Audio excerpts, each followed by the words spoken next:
بسم اللہ الرحمن الرحیم۔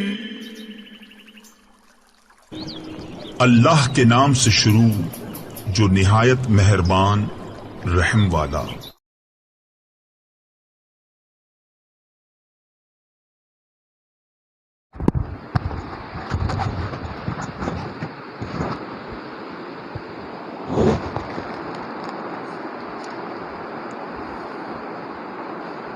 اعوذ باللہ من الشیطان الرجیم، بسم اللہ الرحمن الرحیم۔ ومن يرغب عن ملة إبراهيم إلا من سفه نفسه ولقد اصطفيناه في الدنيا وإنه في الآخرة لمن الصالحين۔ إذ قال له ربه أسلم قال أسلمت لرب العالمين۔ ووصى بها إبراهيم بنيه ويعقوب يا بني إن الله اصطفى لكم الدين فلا تموتن إلا وأنتم مسلمون۔ ومن يرغب عن ملة إبراہیم، اور کون ہے جو روگردانی کرے حضرت ابراہیم علیہ السلام کی ملت سے، الا من سفہ نفسہ، مگر وہ جس نے اپنے آپ کو بے وقوف بنایا، وَإِنَّهُ فِي الْآخِرَةِ وَلَقَدِ اصْطَفَيْنَاهُ فِي الدُّنْيَا، اور البتہ تحقیق ان کو ہم نے منتخب کیا، پسند کیا دنیا میں، وَإِنَّهُ فِي الْآخِرَةِ لَمِنَ الصَّالِحِينَ، اور بے شک وہ آخرت میں البتہ نیکوکاروں میں سے ہوں گے۔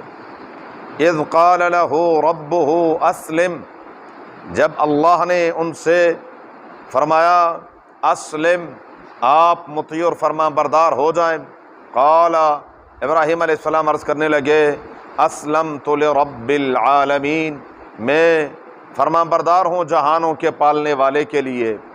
ووصى بها ابراہیم بنیہ، اور وصیت فرمائی، تاکیدی حکم فرمایا ابراہیم علیہ السلام نے اپنے بیٹوں سے، ویعقوب، اور یعقوب علیہ السلام نے، یا بنی، اے میرے بیٹو، ان اللہ اصطفیٰ لکم الدین، بے شک اللہ تعالیٰ نے تمہارے لیے پسند فرمایا ہے، منتخب فرمایا ہے دین کو، فلا تموتن، پس تمہیں موت نہ آئے، الا وانتم مسلمون، مگر اس حال میں کہ تم اللہ کے مطیع اور فرما بردار ہو۔ اللہ تعالیٰ ہمیں بھی اسی حالت میں موت نصیب فرمائے۔ ومن يرغب عن ملة ابراہیم الا من سفہ نفسہ، سورہ بقرہ کی آیت نمبر 130 سے 131 تک ہے، 32 تک۔ گزشتہ آیت میں اللہ رب العزت نے سیدنا ابراہیم اور اسماعیل علیہ السلام کی دعاؤں کا ذکر تھا، اپنی اولاد میں اس عظیم امت کی بنیاد، اور پھر اس میں عظیم الشان پیغمبر کی بعثت، کہ ان کو پیدا فرمانا، یہ اصل میں مرکزی مضمون جو آگے تک جا رہا ہے، کئی رکوع پر مشتمل ہے، رسول اللہ صلی اللہ علیہ وسلم کی رسالت سے متعلق ہے، کہ یہود اور عیسائی رسول اللہ مبارک کی رسالت کو تسلیم نہیں کرتے تھے، تو اللہ تبارک و تعالیٰ نے تفصیلاً کہ یہ حضرت اسماعیل اور ابراہیم علیہ السلام کی دعاؤں کا نتیجہ ہے۔ اللہ تبارک و تعالیٰ سے ہزاروں سال پہلے انہوں نے یہ دعا فرمائی تھی کہ ربنا وابعث فیہم رسولا ربنا واجعلنا مسلمین لک ومن ذریتنا امۃ مسلمۃ لک۔ تو عرب سارے کے سارے ابراہیم علیہ السلام کی اولاد، اسماعیل علیہ السلام کی اولاد تھے، اور رسول اللہ صلی اللہ علیہ وآلہ وسلم بھی حضرت اسماعیل علیہ السلام ہی کی اولاد میں سے اللہ تبارک و تعالیٰ نے ان کو مبعوث فرمایا۔ پھر نبی کریم صلی اللہ علیہ وآلہ وسلم کی جو ان کی بنیادی فرائض تھے ان کے، فرائض منصبیہ، ان کا ذکر کیا کہ یتلو علیہم آیاتک، پروردگار وہ آپ کی آیات کی تلاوت کر کے سنائیں، اور ساتھ ہی یعلمہم الکتاب والحکمہ، کتاب اور حکمت کی تعلیم بھی دیں، اور تیسرا تھا ویزکیہم، ان کا تزکیہ بھی کریں۔ تزکیہ بنیادی چیز ہے کہ انسان کے اندر اچھے اخلاق آ جائیں، برے اخلاق سے انسان بچ جائے، اللہ تعالی ہم سب کو نصیب فرمائے۔ تو لیکن اس کے لیے میں نے عرض کیا تھا کہ دو باتیں ضروری ہیں، کتاب اللہ اور رجال اللہ۔ اللہ تعالیٰ فرماتے یا ایھا الذین آمنوا اتقوا اللہ وکونوا مع الصادقین، ایمان والو اللہ سے ڈرو اور سچوں کے ساتھ رہو، صحبت بنیادی چیز ہے۔ تو رسول اللہ صلی اللہ علیہ وآلہ وسلم نے تزکیہ فرمایا، اور پھر امت کے یہ مختلف سلسلے، یہ اسی تزکیے کا جو ایک سلسلہ ہے، تزکیہ، احسان، تصوف اور سلوک، یہ سارا وہی ہے، لیکن ہو اپنے اصول کے مطابق۔ جہاں ہر معاملے میں کئی بگاڑ پیدا ہوئے ہیں، اس میں بھی کافی سارے بگاڑ پیدا ہوئے ہیں، لیکن ایسی بات نہیں ہے۔ اصل میں بر صغیر میں دین صوفیاء کرام کی محنت سے پھیلا ہے۔ بر صغیر کے اندر حضرت محمد بن قاسم رحمۃ اللہ علیہ تو سندھ میں تشریف لائے، اور اس کے بعد ملتان تک تشریف لائے اور واپس چلے گئے۔ دین کی آبیاری جو بر صغیر میں ہوئی ہے، تو یہ تمام کے تمام، کہیں آپ کو بہاؤ الدین زکریہ ملتانی رحمۃ اللہ علیہ نظر آئیں گے، کہیں فرید الدین گن شکر رحمۃ اللہ علیہ، کہیں خواجہ اجمیری رحمۃ اللہ علیہ، کہیں پر آپ کو نظر آئیں گے نظام الدین اولیاء۔ یہ سارے کے سارا نظام سلسلہ صوفیاء کرام کا چلا، اور صوفیاء کرام نے یہاں پر خوب محنت کی۔ تو دشمن وہیں پر حملہ کرتا ہے جہاں سے اس کو خطرہ ہو۔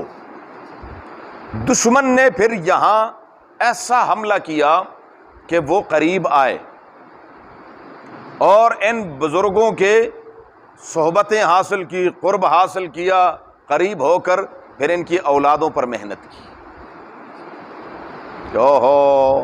اب جب ان کی اولادوں پر محنت ہوئی تو بزرگان دین تو اپنی جگہ، اس میں کوئی شک نہیں، لیکن آگے بدماش پیدا ہوئے، بد کردار، لیکن ہوئے گدی نشین۔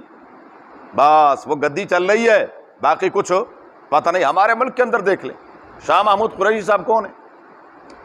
گدی نشین ہے۔ جاوید ہاشمی صاحب کون ہیں؟ گدی نشین ہے۔ امین فہیم صاحب کون تھے؟ یہ یوسف رضا گیلانی صاحب کون ہیں؟ گدی نشین ہے۔ ادھر فیصل صالح حیات کون ہے؟ گدی نشین ہے۔ یہ جتنے بھی حضرات ہیں یہ ساری گدیوں والے ہیں، آگے ان کو پتہ کچھ نہیں ہے کہ دین کیا ہے۔ بس سال میں ایک عرس آنا ہے، اور اس عرس پر انہوں نے پگ باندھ کے بیٹھ جانا ہے، اور بس صرف پیسے اکٹھے کرنے، اس کے بعد تو کون میں کون، جاؤ بھائی۔ وہ لوگ بھی ایسے اندھے عقیدت میں مبتلا ہیں، اندھی میں، کہ وہ کہتے ہیں کہ بس جی حضرت نے فرما دیا۔ یہ تو میں بڑے بڑے نام لے رہا ہوں، یہ جتنے بھی ہمارے چھوٹے موٹے جتنے بھی سارے ہیں، یہ سارے کے سارے حضرت مولانا حضرت شیر محمد سرخپوری رحمہ اللہ تعالی رحمت، کتنا بڑا نام ہے، آگے اولاد کیا ہے؟ کچھ بھی نہیں۔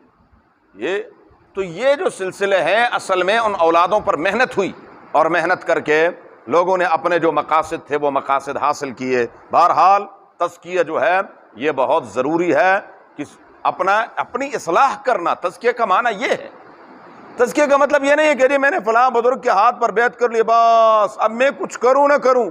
پیر صاحب نے کرنا سارا کچھ، پیر صاحب نے کچھ نہیں کرنا۔ جی ہاں، رسول اللہ مبارک سے بڑے پیر کون ہیں؟ حضور فرماتے اپنی بیٹی حضرت فاطمہ سے، اپنی پھوپھی حضرت صفیہ سے، کہ دیکھنا یہ نہ کہنا کہ بھتیجا پیغمبر ہے، بیٹے یہ نہ کہنا کہ ابا پیغمبر ہے، لا املک لک من اللہ شیئا، میں اللہ کے ہاں آپ کی کسی چیز کا ذمہ دار نہیں ہوں، اپنا عمل۔ تو بہرحال یہ ہے کہ تزکیہ اپنے اصلاح کے لیے ہے، کہ اپنے معاملات ان کے ساتھ شیئر کیے جائیں اور ان سے اپنی رہنمائی لی جائے۔ بہرحال وَمَن يَرْغَبُ عَن مِّلَّةِ إِبْرَاهِيمَ، اور کون ہے جو روگردانی کرے حضرت ابراہیم علیہ السلام کے دین سے؟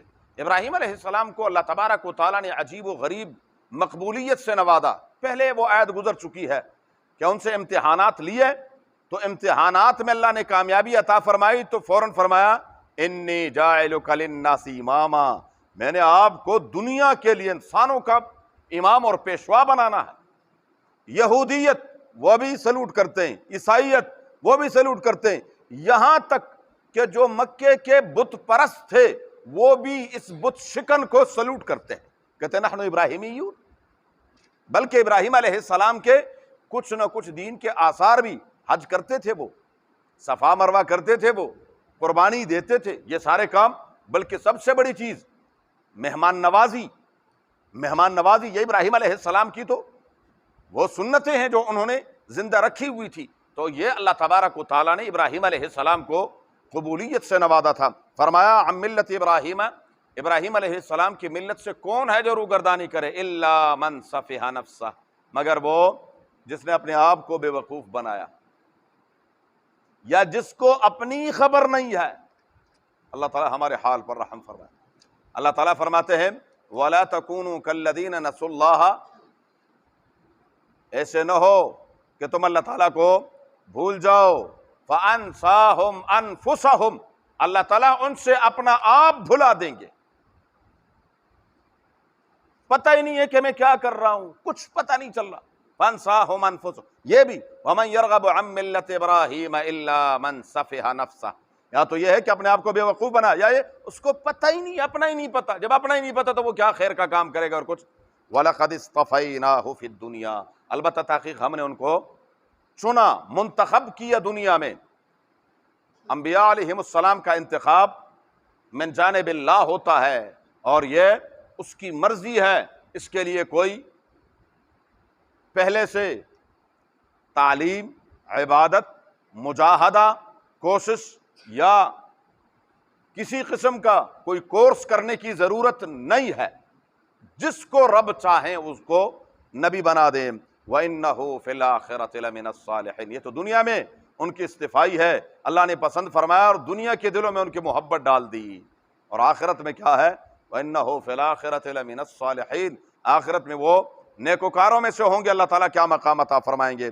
اذ قال له ربه اسلم، ابراہیم علیہ السلام سے اللہ تعالیٰ نے فرمایا مطیع اور فرمان بردار ہو جاؤ، اللہ تعالیٰ کا حکم تو جواب تو یہ ہونا چاہیے تھا کہ اسلمت لک، اللہ میں تیرا، نہیں، فرمایا اسلمت لرب العالمین، جہانوں کا پالنے والا تو میرا رب ہے، پروردگار، مجھ پر لازم ہے کہ میں تیری اطاعت اور فرمان برداری کروں۔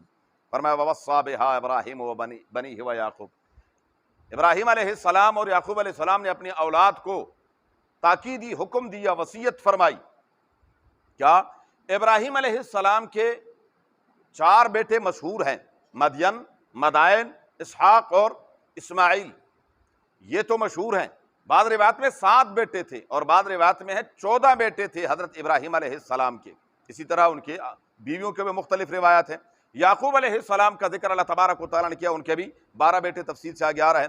یا بنیہ، اے میرے بیٹو، ان اللہ اصطفیٰ لکم الدین، اللہ تعالیٰ نے آپ کے لیے دین کو پسند کیا ہے، دین کو، شریعت کو پسند کیا ہے، تو دین پر عمل پیرا ہونا۔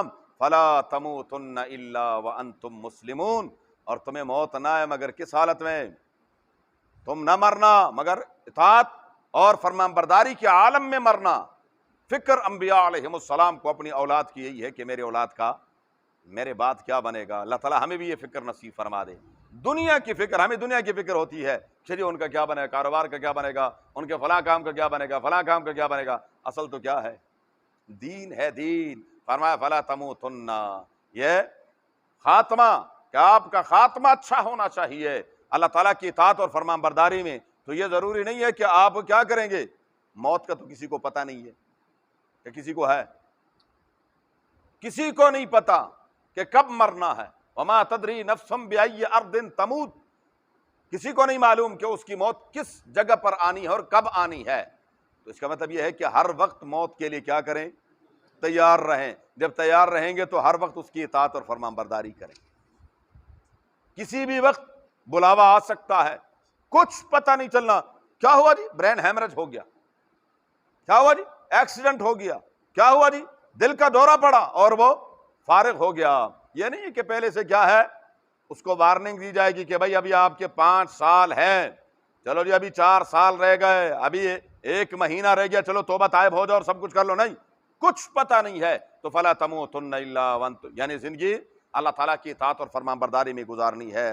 ام کنتم شہداء اذ حضر یعقوب الموت، آگے یعقوب علیہ السلام نے بھی اپنی اولاد سے جو عہد لیا اس کا ذکر انشاءاللہ زندگی رہی تو پھر۔ اللہم صلی علی محمد كما صليت على ابراهيم وعلى ال ابراهيم انك حميد مجيد، اللهم بارك على محمد وعلى ال محمد كما باركت على ابراهيم وعلى ال ابراهيم انك حميد مجيد، اللهم ارحمنا بالقرآن العظيم، اللهم ارحمنا بالقرآن العظيم، اللهم ارحمنا بالقرآن العظيم واجعله لنا اماما ونورا وهدى ورحمة يا رب العالمين، اللهم ذكرنا منه ما نسينا وعلمنا منه ما جهلنا وارزقنا تلاوته آناء الليل واطراف النهار واجعله لنا حجة يا رب العالمين، اللهم نور قلوبنا بالقرآن وزين أخلاقنا بالقرآن ونجنا من النار بالقرآن وأدخلنا الجنة بالقرآن، اللهم حصل مرادنا ويسر أمورنا، اللهم حصل مرادنا ويسر أمورنا، اللهم حصل مرادنا ويسر أمورنا بجاه حبيبك المصطفى ونبيك المرتضى صلى الله عليه وآله وأصحابه أجمعين برحمته۔